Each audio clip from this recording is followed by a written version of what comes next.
You ever seen a ghost? Been abducted? Heard your name whispered from the other room when you're all alone? No, you say? Me either. But if you're like me, you're still fascinated by the paranormal. It seems everyone else has had an experience, and you want to believe it all. So why doesn't it happen to us? What does it all mean? How does it work? Is any of it real? Welcome to Paranorm Girl, a show that will attempt to answer these questions by taking the paranormal completely apart in search of proof.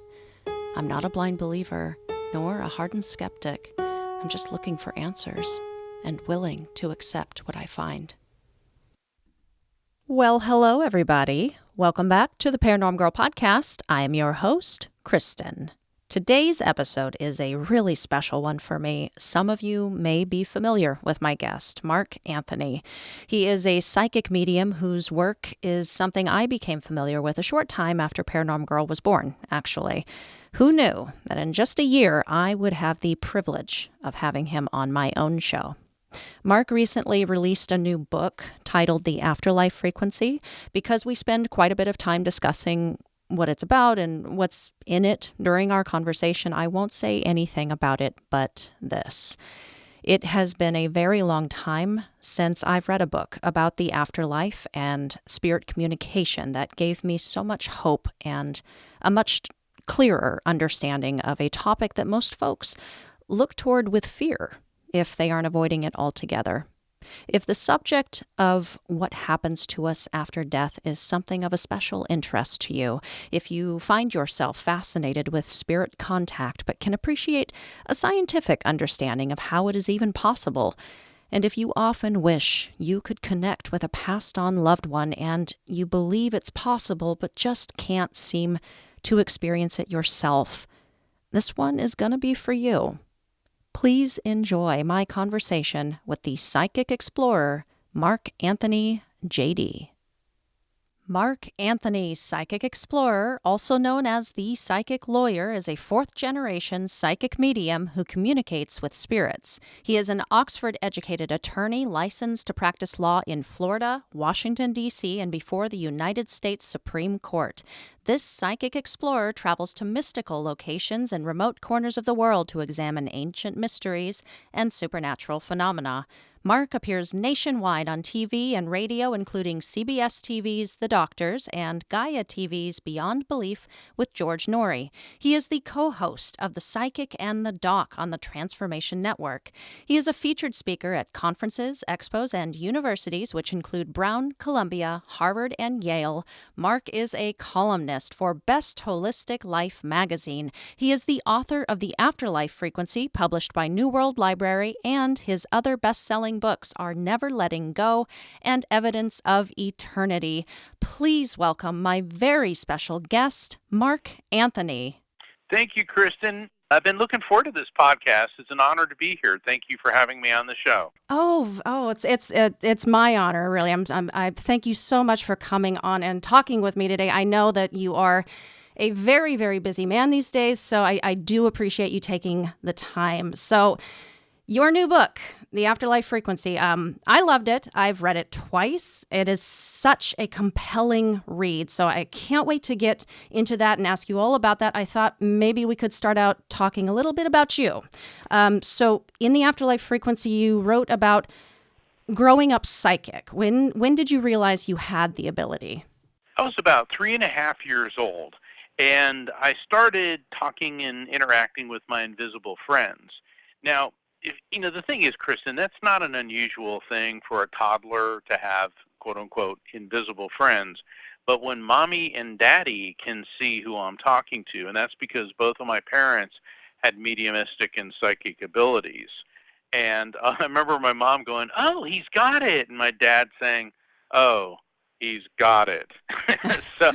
so there were very, very different reactions. My mother's side of the family, they were of Italian descent, and in their culture, this was looked at as a gift of the divine and a vision of the Holy Spirit. My father's family, they were from Pennsylvania, and they were very conservative Baptists.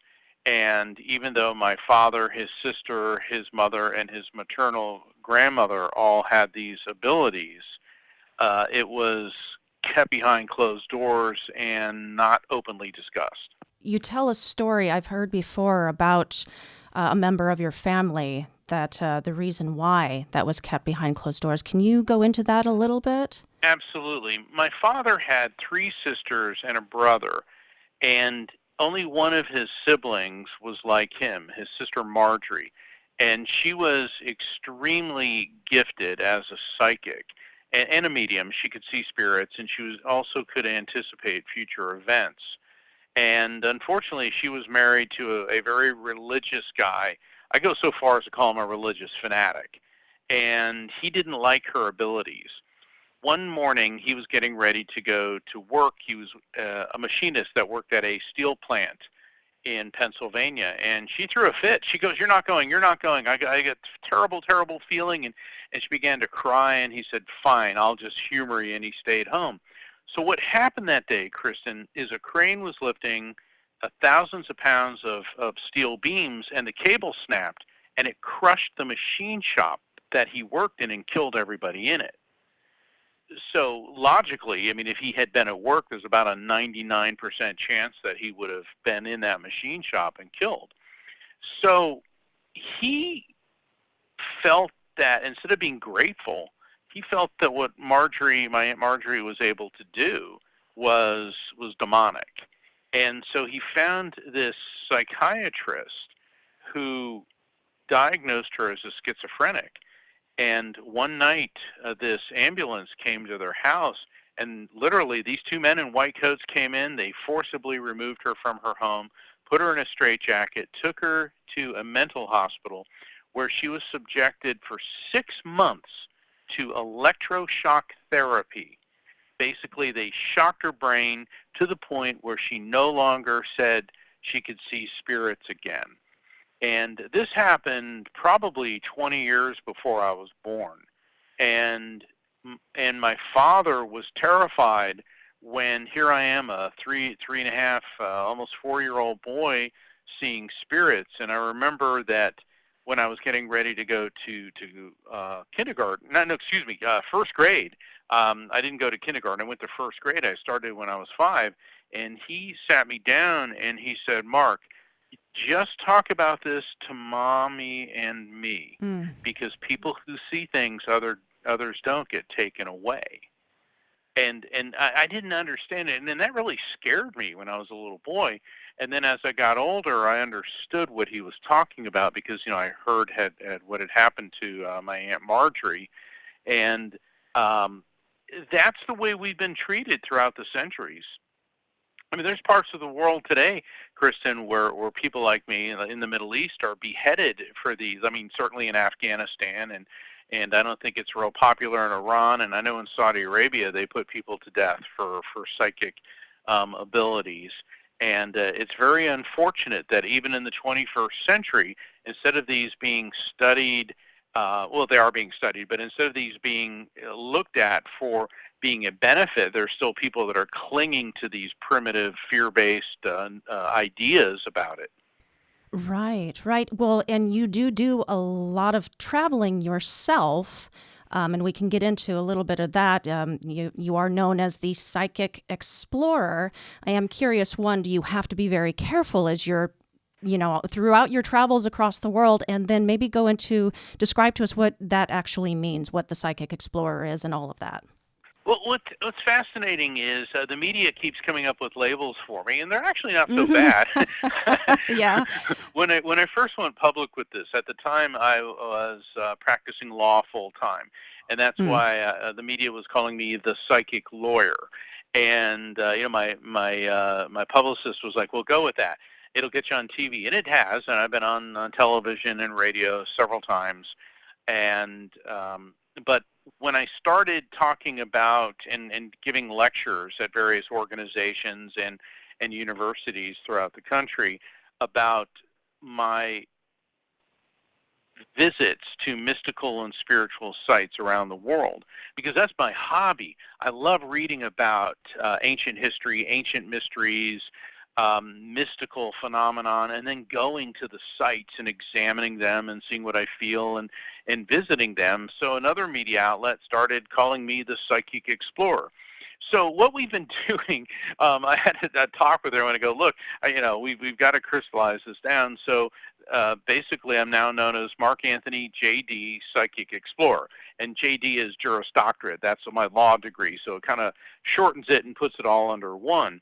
But what I do is I've been to many sites around the world. I mean, we're talking Loch Ness, Stonehenge, Avebury, the Mayan temples in the Yucatan, Machu Picchu, Cusco, Sacsayhuaman, in Peru, sites throughout Japan, Southeast Asia, and then of course throughout the United States, the Caribbean, and other places in Europe.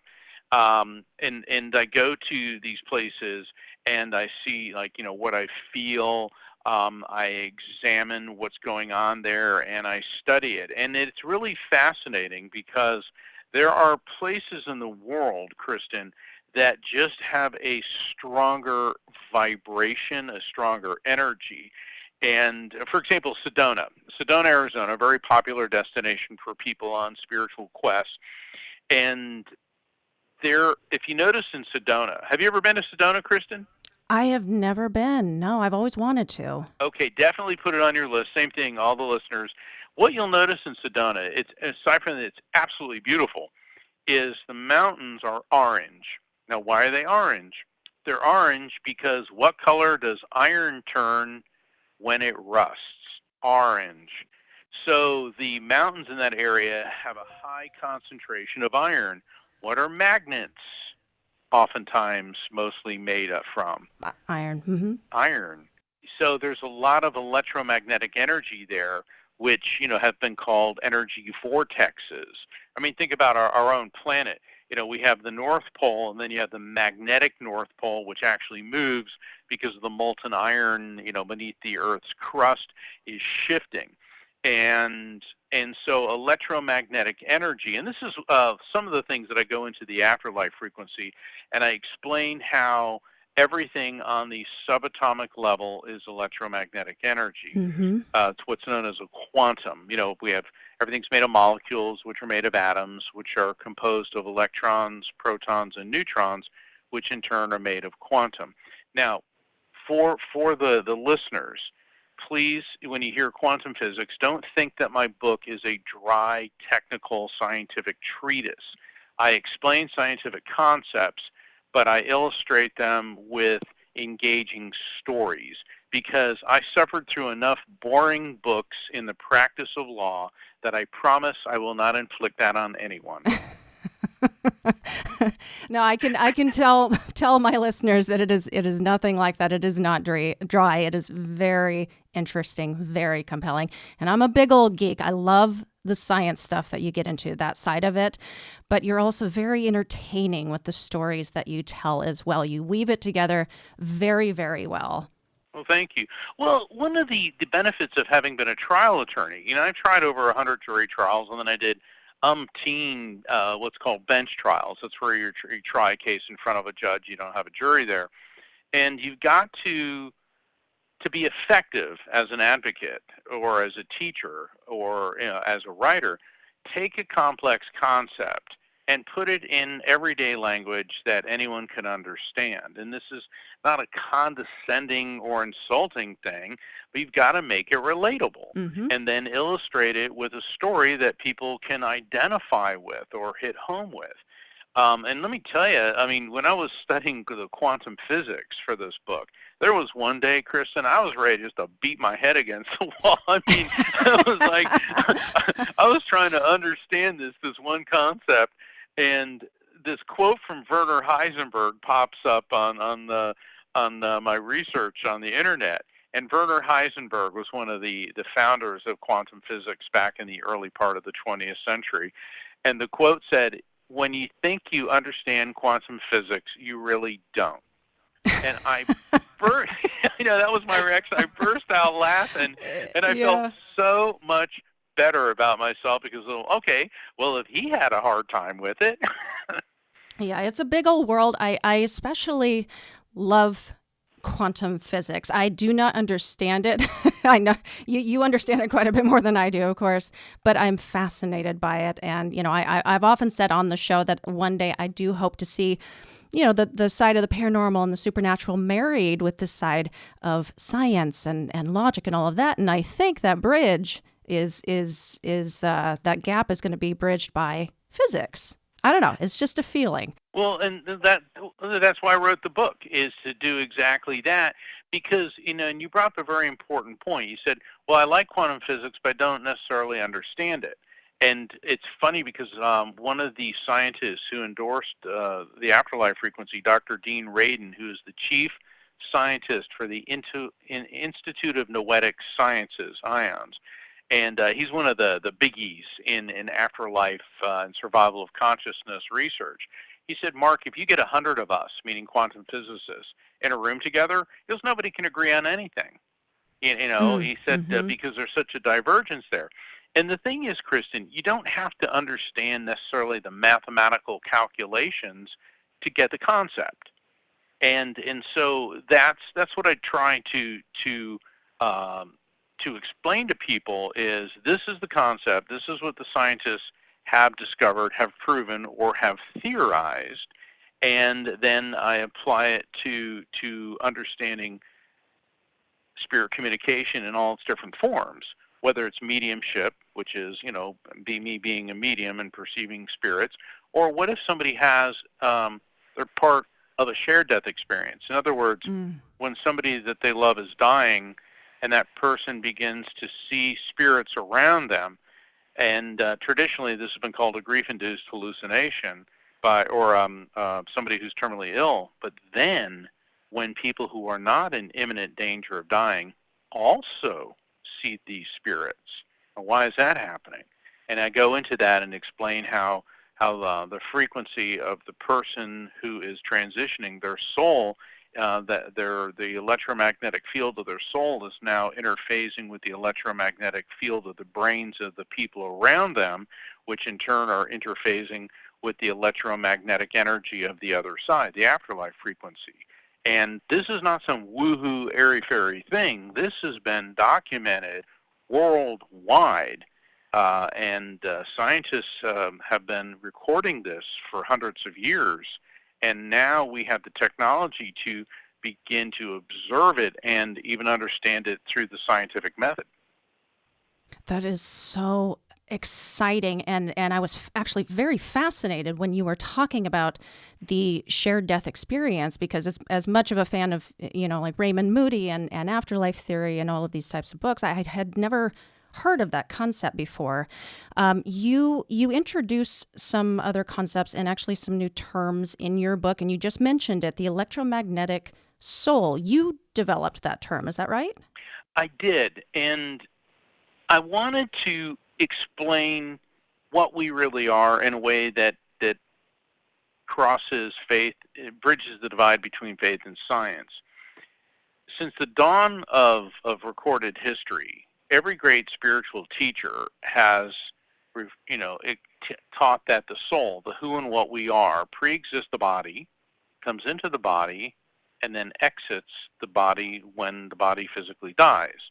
And the consciousness has also been referred to as a soul or as a spirit.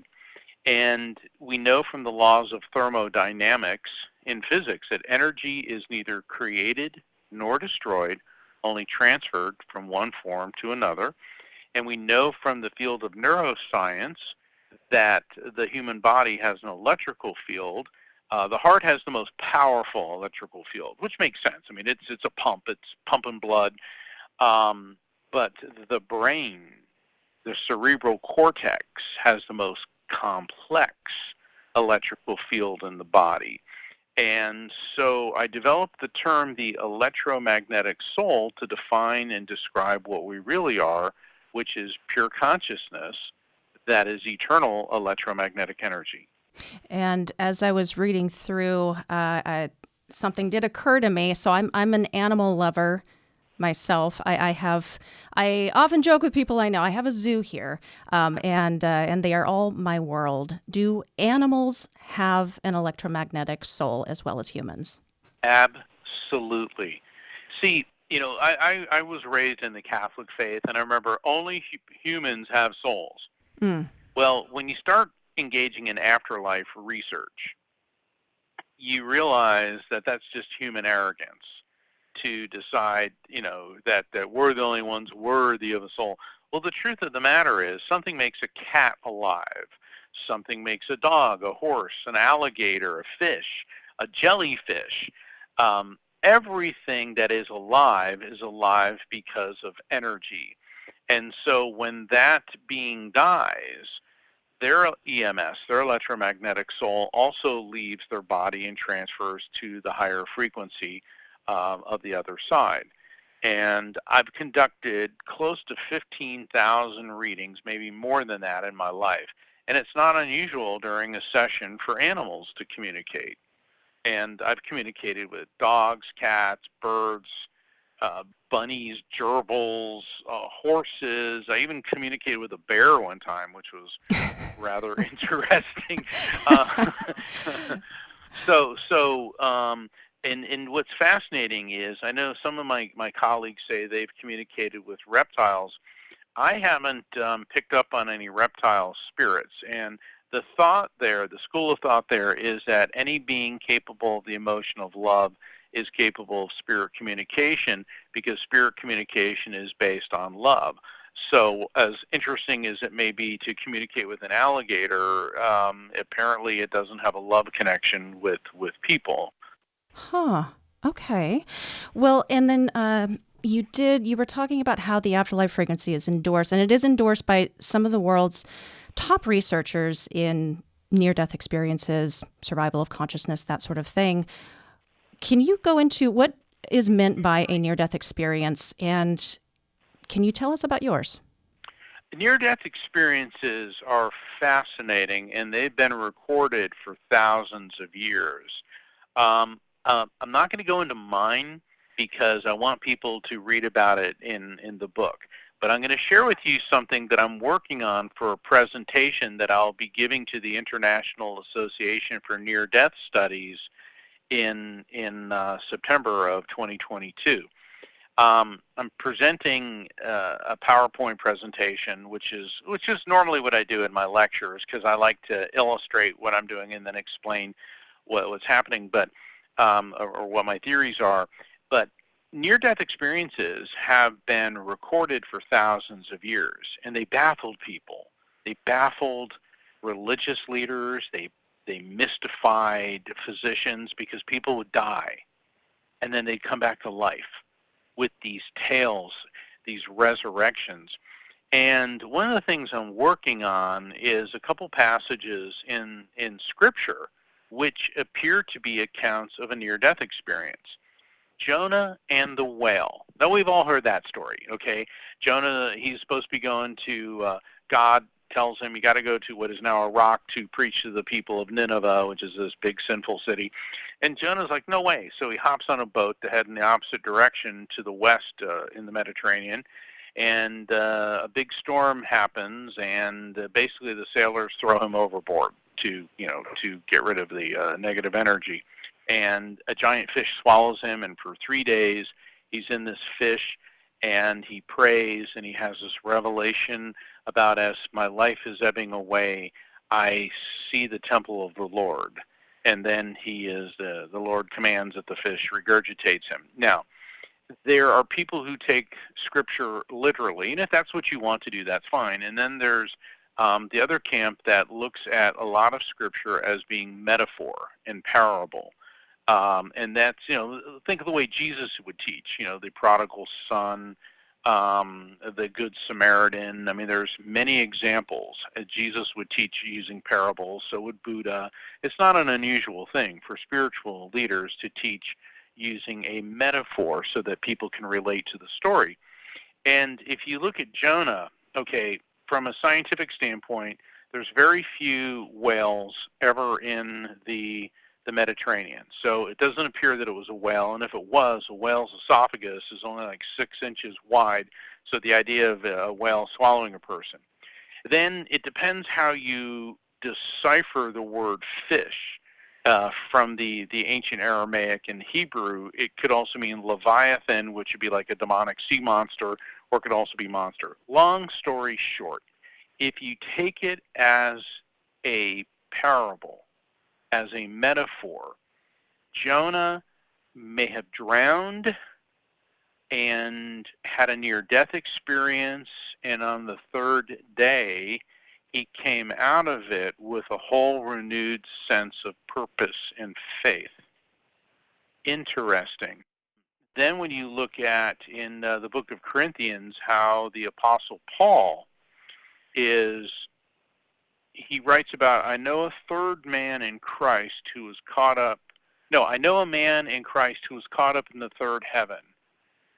And basically, it appears that this is a description of a near-death experience, because in the Bible, there's 3 levels of heaven. The first is the sky, the second is the realm of the stars, the third is the abode of God. And there are many people who think that the account in Corinthians was by Paul himself describing a near-death experience. And it's really quite fascinating. And I could go on and on and on, but the ancient Greeks record these. I mean, they're in all these cultures. So a near-death experience occurs when your electromagnetic soul leaves your body and you are still coherent and aware, and you think of our world, you got a rubber band attached to it and you're stretching it all the way to the other side, and then you get pulled back.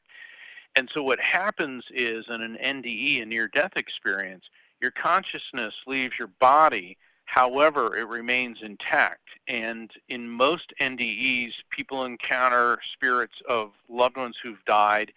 In others, they go to a next stage and encounter the divine energy that we can call God. Most people, or pretty much everyone that comes back from these experiences, it's a very life-changing event, and they come back being, more peaceful, feeling of interconnectedness, enhanced psychic abilities. It's really, really quite fascinating. Oh gosh, it sure is. It's one of my favorite subjects of all time, near-death experiences and now shared-death experiences. From what I've read in your book, I do need to look into that a little bit more. Now, you do spend some time talking about these subjects at length in your book, different forms of spirit contact that one can have. So people can have these types of experiences, deathbed visions. They can experience it via their own dreams. And, through psychics and mediums such as yourself, is there a common denominator between all the different forms of contact? Absolutely. The common denominator is energy.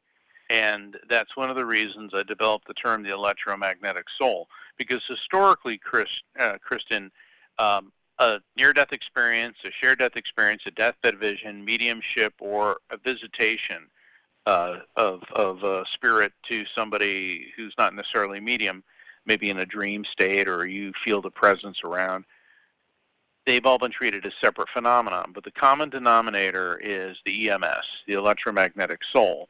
And so that's why I developed the term to explain how everything is about energy. And I was trying to figure out how do I explain to people who are not mediums how they can still receive messages from spirits and benefit from it. And I was working at my computer and I was writing, and I hit the dreaded writer's block. And, Chris, it always seems to happen when you schedule the time to actually work on it. Yeah. I'll schedule an entire day off, and I sit down and nothing. Yep. Nada. Mm-hmm. And it's like, it's always when, oh my gosh, I have an appointment in 15 minutes and I get a revelation. And so that was one of those non-revelatory mornings. And so I figured, let me go for a walk on the beach, because I don't live that far from the ocean. And I start heading in that direction. All of a sudden I get tingles and chills throughout my body. So I'm like, okay, this is electromagnetic activity going on. And I'm guided to go in the opposite direction. So I'm not walking toward the beach. I decide to go now for a walk on this bike path. It's midday. It's bright, sunny day. And I see these 2 objects shining in the sun. So I walk up to them, and I see a nickel and a penny laying on the bike path. And I'm like, oh. So I go to bend over to pick them up, and I hear my mother's voice from the other side. If their head's down, it's bad luck. And I'm laughing because my mother's family, they were of Italian descent, and there's a superstition for all occasions in the Italian culture. And for everyone who's Italian out there listening, you understand. And then I hear my dad, I hear my dad's voice. It's money, grab it. And now I'm laughing, because it's like my parents are making me crack up. So here I am, I'm holding a nickel and a penny in my hands, like, oh, 6 cents. Then I go, oh, wait a second, 6 cents. I'm like, okay, something's going on here. And then in my mind's eye, I see my dad. I see him standing in the ocean up to his waist holding this blue canvas raft. Now, Dad was a Navy SEAL. He was a scuba diver, and he was a swimming instructor at the Y. He used to teach kids how to swim. And all of a sudden, I go, why are you showing me a raft? And then I hear my parents' voices. Teach people how to recognize signs from spirits, accept the contact is real, feel it without fear and overthinking it, and trust the message. I go, oh my God, raft. That's what they're telling me. So I run back and I just was able to get all this down, and it was just amazing how this came. But then as I started thinking about it, this applies to a much broader spectrum than just what happened to me. This can be used to help people make sense of a near-death experience or a shared death experience or a visitation in a dream, or if you go to a medium and you receive messages that you don't initially understand, then later you begin to ponder it and see, oh my gosh, how this will apply. So I introduced the raft technique in the Afterlife Frequency, and I give people some exercises, very easy ones, how to become more spiritually, situationally aware, so that you pick up on that many times very subtle signs transmitted to us by spirits, and that will teach you how to recognize, accept, feel, and trust the messages transmitted by spirits, so you'll get the maximum benefit out of it. All right. Yeah, I loved the stuff on the raft technique, and it is so simple. You make it so simple to understand. If people apply the raft technique just as you lay out in your book, will it always be accurate? Yes. And I want to go the first two steps, recognizing and accepting the signs. A lot of people can do that. Let's say that you are driving down the highway, and all of a sudden you feel that you need to turn on the radio, and there's that song that makes you think of someone you love who died. Okay, do you think that was just a fluke that you were prompted to do that? So you recognize the sign, you accept it as real, then what's the message? What's coming to you? Maybe it's a line in the song, or maybe it's an association that you make. Well, here's where people go wrong. It's on the third step. It's feeling without overthinking it. Oh, it's a coincidence. Oh, I'm making it up. It's my imagination. You start picking. I call it cross-examining the experience. Okay, you start pick. All right, then it's going to fizzle out. All right, so if you make it through that, okay, you get the overthinking out of the way. All right, you feel it. Then you got to trust it. Now, there's a lot of people who say, but how do you know it's not an evil message? Well, because messages from the divine, messages from spirits, are not controlling. They're about love, healing, resolution, inner peace, and protection. They're never about anger, bigotry, hatred, and violence. So if you think you're getting a message from some supernatural entity to tell you to strap on a bomb vest and go blow up a school, or to start an insurrection, or to invade the Ukraine, well, you're not getting messages from the divine. You're getting messages from your own self as center of the universe ego, edging God out. And therein lies the difference, because true messages from the divine, from spirits are always very positive. Love, healing, resolution, protection. Oh, wow. And you talk in your book about helping people to develop a heightened sense of spiritual situational awareness. Is that what the raft technique is doing? Is it more than that? And what is spiritual situational awareness for those who don't know? No, that's okay. Spiritual situational awareness is leads into the raft technique. Um, once again, my dad was a Navy SEAL, and it was so funny because like every time I'd go anywhere when I was a kid, and I'd be like, oh, I'm going to go up to the store and get an icy. Be aware, Dad. Be aware. And it got to be a joke. Where we go, Dad said, and don't forget. We'd say, right. Be aware. To which after you would always say, I love you. Dad was always, both my parents, whenever we left, they always said, I love you. Very important thing for people to learn to say. Don't do this. Oh, they're supposed to know that I love them. Tell people. Tell people you love them. Yeah. No matter what the conversation is, on the phone, in person, no matter how heated it is. Because nobody can torque us off more than the people we love. But always tell someone you love, I love you, because you never know if that's the last thing you'll ever say to that person. Yep. Never know. Okay? Yeah, exactly. And so for people that, like my dad, who were special ops, but also if you talk to first responders, paramedics, police, situational awareness is wherever you are, you pay attention to what's around you. Take a look around, especially these days. You're in a crowded place. Scan the room. See where the exits are. All right. See who's around. What looks safe. What doesn't. Well, that's what's known as situational awareness. Spiritual situational awareness is being open to not just the visible, but the unseen influences and energies. So if all of a sudden you start getting a tingly sensation, or you get this feeling that I need to not be here, or if you encounter somebody that maybe all smiles, but you get that sensation that maybe I should not trust this person, this is all part of spiritual situational awareness. So it takes things from just the physical to an enhanced level of awareness. And then that is going to flow into application of the raft technique. And so I explain all of this in the Afterlife Frequency.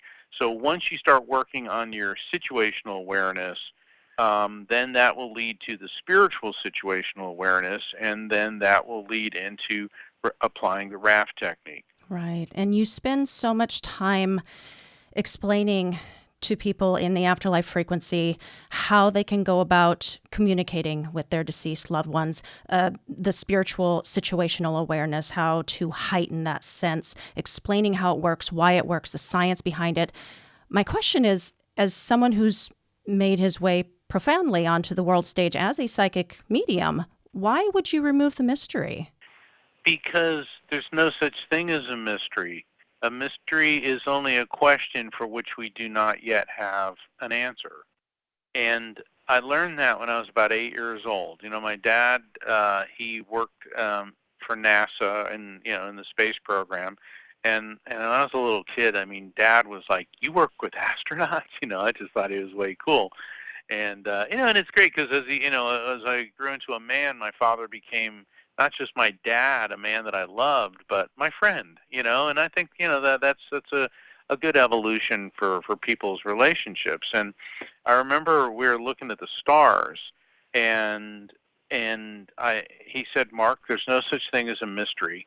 There's only questions for which we do not yet have the answer." He said, because if enough research, if enough money, if enough focus, dedication is applied to any question, we're going to find the answer. He goes, and it will be science that will explain it. And that doesn't negate the spiritual, because there is a delivery system, there's an explanation for everything. Because some people say, oh, well, God works in mysterious ways. And it's like, well, yes, but God works through quantum physics, okay? Mm-hmm. And which is mysterious enough as it is. But the thing is, I don't see any problem with explaining that God is energy. We're all energy, and energy is all interconnected on the subatomic level. Now, doesn't that explain always was, always will be? It absolutely does. Who do you think would benefit most from reading The Afterlife Frequency? I think anyone who wants to understand more about what happens when we die, but I also think it helps people coping with the loss of a loved one. It also addresses people who are suffering with PTSD, post-traumatic stress disorder, because there's a number of stories that go into it. And I think people who really like a good page turner. Yeah, it is certainly that. Well, on that, we're going to wrap it up here in just a second. I just wanted to ask, how does your book deal with those darker issues? Because you do go into those quite a bit, the PTSD, suicide, survivor's guilt, all of that. Well, what I do in the book is I give stories of people who've been through just absolutely horrific things. Um, and death, murder, death and murder, yes, are interrelated, but people murdered, people who've been in military combat, parents who've suffered the crushingly painful loss of a child. Confront it. I mean, in the book, I write the story to confront it, and then I explain how spirits not only does the electromagnetic soul survive physical death, but how they're able to communicate messages to us. And not only communicating messages, but verifiable facts and pieces of information to guarantee that that person did not disintegrate. And so what the afterlife frequency does to help people cope with loss, with PTSD, with survivor's guilt, is help people understand that God exists, that heaven, nirvana, the afterlife exists, that our soul's an immortal living spirit, that we can communicate with souls, and that we will be reunited with our loved ones when it is our time, our appointed time to leave this material world. Right, right. And anyone who has experienced loss, grief, or trauma can appreciate a message like that, and to be given that kind of hope and assurance to know that there is light and that it's not the end, whatever their situation may be. So Mark, can you tell us what has happened since the Afterlife Frequency has been released? I'm really been overwhelmed by the response that it's gotten. And it's already in a second publication. Film icon Shirley MacLaine has recommended it in her newsletter.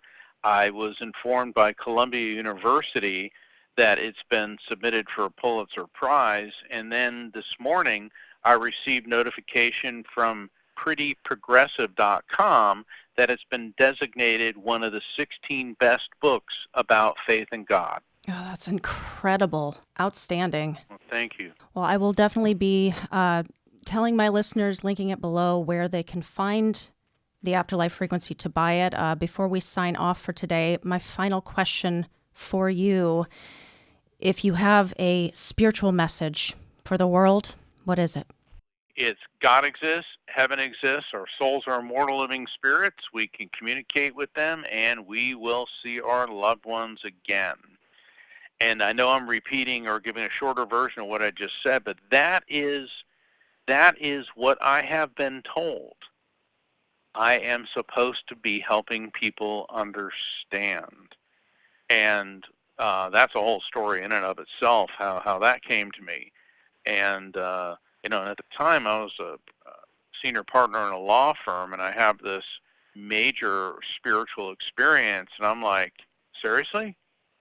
And then I realized that everything in my life had led up to the point where, yes, this door has now opened. And it wasn't about do I go through it. It was like I was catapulted through it, and I've never looked back. And so all I can say to everyone who's been part of my journey, both on this side and on the other side, I'm humbled and honored that you've put that type of trust in me.